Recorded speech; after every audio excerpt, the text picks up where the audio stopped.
महाराष्ट्र में 23 नवंबर को जब विधानसभा चुनाव के नतीजे आए तब धमाकेदार अंदाज में महायुति ने जीत दर्ज की। उससे ही ये उम्मीद जग गई कि नई सरकार के गठन में भी ऑल इज वेल होगा, पर ऐसा हुआ नहीं। अब जबकि नई सरकार की ताजपोशी की तारीख तय हो गई है, लेकिन सीएम के चेहरे पर सस्पेंस बना हुआ है। 5 दिसंबर को नई सरकार के गठन की तारीख तय हो गई है। इस बीच बीजेपी ने महाराष्ट्र के लिए पर्यवेक्षकों का ऐलान कर दिया है। विजय रूपाणी, निर्मला सीतारमण महाराष्ट्र के पर्यवेक्षक नियुक्त कर दिए गए हैं। 4 दिसंबर को बीजेपी विधायक दल की मीटिंग होगी और इसी दिन बीजेपी विधायक दल का नेता चुना जाएगा। महाराष्ट्र में पार्टी के नेता चुनने की जो प्रक्रिया है, वहाँ एज ए ऑब्जर्वर हम दोनों जा रहे हैं, सबको मिलेंगे और फिर पूरा हाईकमांड को बताएंगे और फिर हाईकमांड जो कहेगी उससे हम वहाँ के नेता चुनते हुए जाहिर डिक्लेयर करेंगे। इस बीच अजीत पवार के दिल्ली आने की सूचना है। कहा यह जा रहा है कि वो बीजेपी के बड़े नेताओं से मुलाकात कर सकते हैं। इस बीच ये भी कहा जा रहा है कि महाराष्ट्र में बीजेपी विधायक दल की बैठक के बाद सीएम का चेहरा भी साफ हो जाएगा।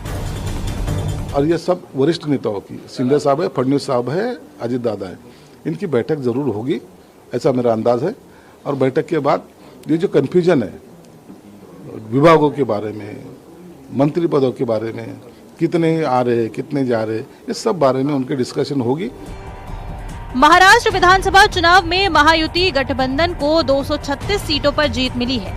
सबसे अधिक 132 सीटों पर बीजेपी, 51 सीटों पर शिवसेना और 46 सीटों पर अजीत पवार की राष्ट्रवादी कांग्रेस पार्टी ने जीत हासिल की है। ऐसे में उम्मीद है कि गठबंधन के आला नेताओं को मंत्री पद मिलेगा। Bureau report, news 18।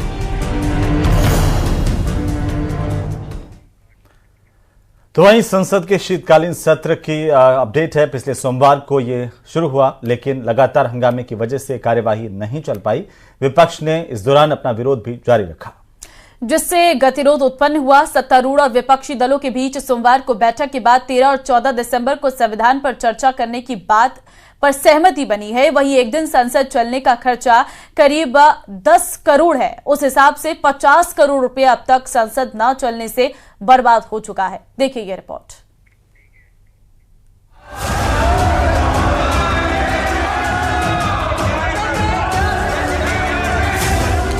संसद के शीतकालीन सत्र में कामकाज की जगह विपक्ष का लगातार हंगामा ही रहा है। संसद के शीतकालीन सत्र के दूसरे हफ्ते का पहला दिन भी हंगामे की भीड़ चढ़ गया। आज इस सत्र का 6ठा दिन था। हालांकि कामकाज के लिहाज से एक दिन संविधान दिवस के तौर पर मनाया गया, यानी कामकाज को लेकर संसद के 5 दिन हंगामे की भीड़ चढ़ चुके हैं। बांग्लादेश के अंदर हिंदुओं के ऊपर अत्याचार हो रहा है, मंदिर तोड़े जा रहे हैं, मंदिर इस्कॉन प्रमुख को गिरफ्तार करा लिया, जो लोग वैध वीजा लेकर के हिंदुस्तान आना चाहते हैं उनको रोक लिया गया। हमारी सरकार कर क्या रही है, अपना इकबाल दिखाए ना। आज भी संसद की कार्यवाही शुरू होते ही विपक्ष ने हंगामा शुरू कर दिया। पहले संसद की कार्यवाही 12 बजे तक स्थगित हुई, फिर सदन को पूरे दिन के लिए स्थगित कर दिया गया। ये कॉन्स्टिट्यूशन का हक है भाई। अवाम कुछ सवाल कर रही है, वो हमारी ऑपोजिशन विपक्ष में जो बैठते हैं, ये हमारी फर्ज धर्म बनती है कि हम आके यहाँ उनकी आवाज यहाँ सुनाएं। कोई शक है, कोई सवाल है, कुछ सच है, कुछ असत्य है, ठीक है, मगर जब ये है तो पूछने का हक तो रहनी चाहिए। ये सब चर्चा का विषय है, जनता से जुड़ा हुआ विषय है। तो क्योंकि सरकार इस पे चर्चा नहीं होने देना चाह रही है, संभल पे नहीं होने देना चाह रही है, मणिपुर पे नहीं होने देना चाह रही है, इसलिए बार बार स्थगित कर रही है। जनता के मुद्दे हैं, जनता का बात रखने का हमें मौका दिया गया है, हमें बोलने का मौका दिया जाए, यही इनसे अपेक्षा है। विपक्ष अपनी मांग पर अड़ा हुआ है। वहीं विपक्ष के नेताओं ने लोकसभा अध्यक्ष ओम बिरला से मुलाकात की और सदन में चर्चा की मांग की। सर्वदलीय नेताओं के साथ हुई बैठक में सदन को सुचारू रूप से चलाने के लिए विपक्ष राजी हो गया है। संविधान पर लोकसभा में 13 और 14 दिसंबर को चर्चा होगी, वहीं 16 और 17 दिसंबर को राज्यसभा में चर्चा की जाएगी। मैं फिर से अपील करना चाहता हूँ, जितना भी अपोजिशन पार्टी के सांसद है, जितना भी अपोजिशन पार्टी के लीडर्स है, सबसे अनुरोध है कि जो आज एग्रीमेंट हुए हैं और पार्लियामेंट चलने के लिए तैयार हुए हैं, हम सब मिलकर के पार्लियामेंट को अच्छा से चलाए। देश सुनना चाहता है, देखना चाहता है कि हमारा सांसद कैसे काम करते हैं। इसलिए कल से सुचारू रूप से पार्लियामेंट चलेगा, ऐसा एग्री हुआ है और ऐसा ही चलेगा, मुझे पूरा उम्मीद है। संसद में विपक्ष के हंगामे के बीच करोड़ों रुपयों का नुकसान हुआ है। कामकाज बाधित होने से अब तक जनता की कमाई का 50 करोड़ रुपया सुआहा हो चुका है। संसद में हफ्ते में 5 दिन काम होता है। रोज सुबह 11 बजे से शाम 6 बजे तक संसद चलती है। संसद में 1 घंटे का लंच ब्रेक होता है। एक दिन में 6 घंटे कार्यवाही का वक्त होता है। साल 2018 में लोकसभा सचिवालय की रिपोर्ट के मुताबिक सदन चलाने में हर घंटे 1 करोड़ 60 लाख रुपए खर्च होते हैं, जिसके हिसाब से एक दिन का खर्च करीब 10 करोड़ रुपए है। ये अवसर होता है, विपक्ष का कोई भी सांसद हो वो सवाल कर सकता है और सरकार को स्पष्टीकरण भी देना पड़ता है। यही लोकतंत्र का हिस्सा है, लेकिन बहुत कमजोरी में विपक्ष आ गया। मुझे लगता है कि जो नतीजा है उससे उस नतीजों ने उनको झकझोर दिया। नतीजा ये हुआ कि हाउस नहीं चला।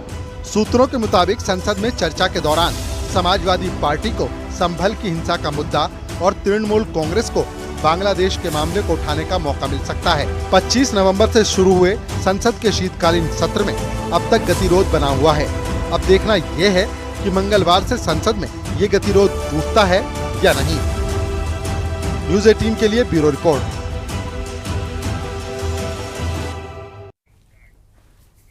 राष्ट्रीय स्वयंसेवक संघ यानी आरएसएस के प्रमुख मोहन भागवत ने जनसंख्या वाले बयान पर अब सियासी घमासान मच गया है। मोहन भागवत ने जनसंख्या में गिरावट पर चिंता जताई थी और चिंता जताते हुए कम से कम 3 बच्चे पैदा करने की सलाह मोहन भागवत ने दी। उन्होंने आधुनिक जनसंख्या विज्ञान का हवाला भी दिया।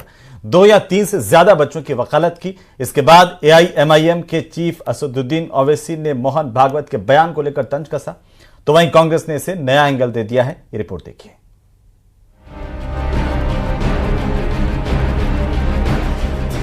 राष्ट्रीय स्वयंसेवक संघ के प्रमुख मोहन भागवत के आबादी पर दिए बयान के बाद से सियासी बयानबाजी थमने का नाम नहीं ले रही। देश में आबादी एक ऐसा विषय है जिसे लेकर अक्सर बहस होती रहती है। राष्ट्रीय स्वयंसेवक संघ के प्रमुख मोहन भागवत का ये बयान सुनिए, जिसमें उन्होंने न सिर्फ जनसंख्या गिरावट पर अपनी चिंता जताई, बल्कि उनके बयान ने एक नई राजनीतिक बहस को भी तूल दे दिया है। संख्येचा उल्लेख झाला, जनसंख्या कमी होते फार चिंता आहे। चिंतेचा विषय आहे याचं कारण हे शास्त्र, लोकसंख्या शास्त्र जे आधुनिक ते असं सांगतं की 2.1 च्या खाली जायला लागलो तर तो समाजच नष्ट होतो। पृथ्वीच्या पाठीवर तो राहत नाही। कोणी त्याला मारेल असं नाही, तो काही नसलं संकट तरी तो समाज नष्ट होतो, पुढे चालत नाही। अनेक भाषा अशा नष्ट झाल्या, अनेक समाज असे नष्ट झाले। 2.1 च्या खाली येता कामा नये। आपल्या देशाची जनसंख्या नीती 1998 वगैरे मध्ये ठरली का 2002 मध्ये ठरली, साल माहिती आहे मला, पण त्याच्यातही असं सांगतात की 2.1 च्या खाली 2.1 म्हणजे 0.1 तर माणूस जन्मत नाही ना कधी, 2 पेक्षा जास्ती पाहिजे, म्हणजे 3 पाहिजे कमीत कमी, असं शास्त्र सांगतं। पण ही संख्या ही याकरता महत्वाची आहे। मोहन भागवत ने अपने बयान में मॉडर्न पॉपुलेशन साइंस का जिक्र किया है। उन्होंने कहा कि जब किसी समाज की आबादी की दर 2.1 से नीचे चली जाती है तो धीरे धीरे वो समाज धरती से गायब हो जाता है। इसलिए ये समझते हैं कि आखिर हिंदू और मुस्लिम समुदाय की फर्टिलिटी रेट यानी प्रजनन दर का अतीत और वर्तमान क्या है। 1992-93 में हिंदुओं की फर्टिलिटी रेट 3.3 थी, वहीं मुस्लिमों की 4.41। 1998-99 में हिंदुओं की फर्टिलिटी रेट 2.78 थी, वहीं मुस्लिमों की 3.59। 2005-06 में हिंदुओं की फर्टिलिटी रेट 2.59 थी, वहीं मुस्लिमों की 3.4। वहीं 2015-16 में हिंदुओं की फर्टिलिटी रेट 2.13 थी, वहीं मुस्लिमों की 2.62। 2019-21 में हिंदुओं की फर्टिलिटी रेट 1.94 थी, वहीं मुस्लिमों की फर्टिलिटी रेट 2.36। मोहन भागवत की ये चिंता हिंदुओं की घटती आबादी दर के 1.94 वाले डेटा को लेकर है। यही वजह है कि AIMIM के चीफ असुद्दीन ओवैसी ने मोहन भागवत के बयान पर तंज कसा है, जबकि कांग्रेस नेता प्रमोद तिवारी ने नया एंगल दे दिया है। माशाल्लाह से मेरे को 6 बच्चे, मैं पहले ही बोल दे रहा हूँ, फिर वो आप लोग बोलेंगे, वो पीछे से बोलेंगे वो इसी ने ऐसा बोला, और उसके 6 बच्चे हैं। नरेंद्र मोदी के भी 6 भाई हैं, अमित शाह के भी माशाल्लाह अच्छे हैं। अब नहीं, मोहन भागवत तो जब उन्होंने अपने आदमी को बना रहे सीएम यहाँ पर, तो उनको बोलना चाहिए उनके आदमी को, भाई तू स्कीम निकाल ले बच्चेदार पैदा करने की। मैं समझता हूँ ये सलाह उनको अपनी सरकार को देना चाहिए। लोग कहते हैं कि आजकल भाजपा सरकार में और आरएसएस में उतने मधुर संबंध नहीं, क्या उसी का नतीजा है? क्या सरकार की नीति क्या है और उनके बीच है? इस तरह की बयानबाजी करके वो या तो किसी को निशाना बना रहे हैं, वो भी उचित नहीं, या तो फिर एक बिन मांगी सलाह दे रहे हैं, वो भी उचित नहीं है। मैं समझता हूं कि राष्ट्रीय स्वयंसेवक संघ के अध्यक्ष जी को इन सब चीजों से दूर रहना चाहिए। आबादी में गिरावट वाले ग्राफ पर मोहन भागवत ने चिंता जाहिर की है।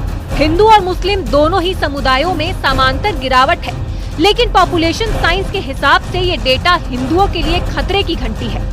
यही वजह है कि संघ प्रमुख के बयान को लेकर सियासी वार पलटवार जारी है। अब ये तो उनकी अपनी सोच है और ये जाहिर करता है कितना दिवालिया हो चुके हैं ये लोग, किस ढंग पर सोचते हैं। देश तब आगे बढ़ेगा जब गरीबी दूर होगी, बेरोजगारी दूर होगी, भ्रष्टाचार दूर होगा और महंगाई कम होगी। वहीं बीजेपी ने मोहन भागवत के बयान का समर्थन किया है। दिनेश शर्मा का कहना है कि जो आंकड़े सामने आ रहे हैं वो वाकई चिंता का विषय है। 2.1 का जहां पर आया है तो इसमें मुस्लिम आबादी की दर भी पहले से कम हुई है और हिंदू की आबादी दर तो बहुत ही कम हुई है। जो 3.4 हुआ करती थी हिंदू प्रजनन दर की, वो आज 1.9 के आसपास पहुंच गई है। ये चिंता का विषय है कि भारत कहीं बूढ़ा देश ना बन जाए। उन्होंने हिंदू और मुसलमान का वर्गीकरण करके नहीं, उन्होंने भारत की जो व्यवस्था है, जो विकास है, उसके संदर्भ में मैं जो समझता हूँ, हमको लगता है कि वो उनकी चिंता का विषय रहा है। दुनिया में कई देश ऐसे हैं जो तेजी से बूढ़े हो रहे हैं, यानी इन देशों की जनसंख्या में बुजुर्गों की संख्या तेजी से बढ़ रही है। जापान दुनिया में सबसे ज्यादा बुजुर्ग आबादी वाला देश है। इसके अलावा भी कई देशों में बुजुर्गों की संख्या बढ़ रही है। दक्षिणी यूरोप, जिसमें क्रोएशिया, ग्रीस, इटली देश शामिल है। माल्टा, पुर्तगाल, सर्बिया, स्लोवेनिया और स्पेन जैसे देश शामिल है। इन देशों की 21% आबादी 65 साल से हो चुकी है। सरकार ने सुप्रीम कोर्ट में साफ किया है कि वो फैमिली प्लानिंग को अनिवार्य बनाने के पक्ष में नहीं है। हालांकि मोहन भागवत और आरएसएस के विचारों से ये साफ है कि वो देश में इस विषय पर चर्चा बढ़ाने और जागरूकता फैलाने की कोशिश में है। भागवत के इस बयान ने एक बार फिर से जनसंख्या असंतुलन और उसकी चुनौतियों पर गंभीर बहस छेड़ दी है। न्यूज़ 18 के लिए ब्यूरो रिपोर्ट। जाने माने एजुकेटर और मोटिवेशनल स्पीकर अवध ओझा आज आम आदमी पार्टी में शामिल हो गए और पार्टी मुख्यालय में उन्होंने अरविंद केजरीवाल और मनीष सिसोदिया की मौजूदगी में पार्टी की सदस्यता ग्रहण की। कहा यह जा रहा है कि अवध ओझा को पार्टी विधानसभा चुनाव के लिए टिकट देगी। अवध ओझा किस सीट से आखिरकार चुनाव लड़ेंगे, इसे लेकर तस्वीर अभी साफ नहीं हुई है। रिपोर्ट देखिए।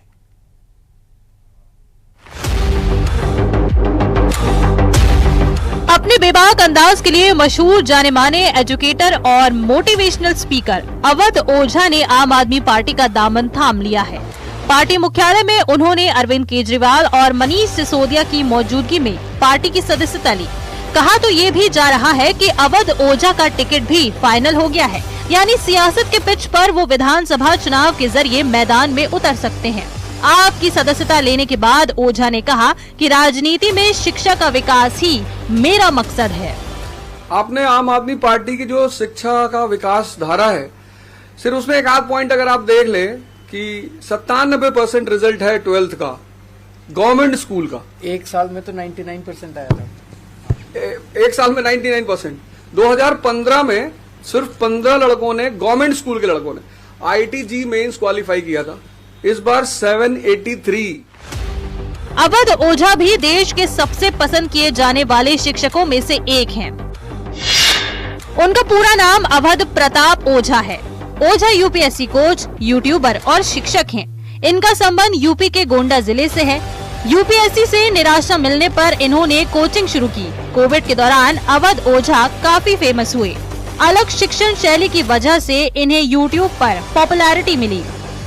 उधर अरविंद केजरीवाल ने अवध ओझा के आप में शामिल होने का स्वागत किया। केजरीवाल का कहना था कि शिक्षा के क्षेत्र में अवध ओझा के आने से पार्टी और बेहतर तरीके से काम करेगी। उनके आने से अभी तक जब भी किसी नेता को हम ज्वाइन कराते हैं तो हम कहते हैं इनके आने से आम आदमी पार्टी मजबूत होगी। आज अवध ओझा जी के लिए मैं कहना चाहता हूं कि इनके आने से देश में शिक्षा मजबूत होगी, क्योंकि आम आदमी पार्टी शिक्षा के क्षेत्र में सबसे ज्यादा काम कर रही है और आम आदमी पार्टी के जरिए जब ये शिक्षा में काम करेंगे तो देश की शिक्षा मजबूत होगी। अवध ओझा के बयान सियासत पर पहले भी आते रहे हैं, लेकिन तब वो शिक्षक थे। पहले उनके बीजेपी में शामिल होने को लेकर कयास भी लगाए जा रहे थे, लेकिन अब वो आम आदमी पार्टी के साथ हैं। ऐसे में उनकी सियासी पारी कैसी रहती है, ये आने वाले वक्त में साफ हो जाएगा। Bureau report, news 18। और चलिए अब बात करेंगे संभल हिंसा की। 24 नवंबर को संभल में हुई हिंसा के मामले में आज सदन से लेकर सड़क तक हंगामा ही हंगामा देखने को मिला और भारी हंगामे की वजह से दोनों सदनों की कार्यवाही को स्थगित करना पड़ा। वहीं संभल जाने पर अड़े कांग्रेस प्रतिनिधि मंडल ने सड़क पर जमकर हंगामा भी किया। ये रिपोर्ट देखिए।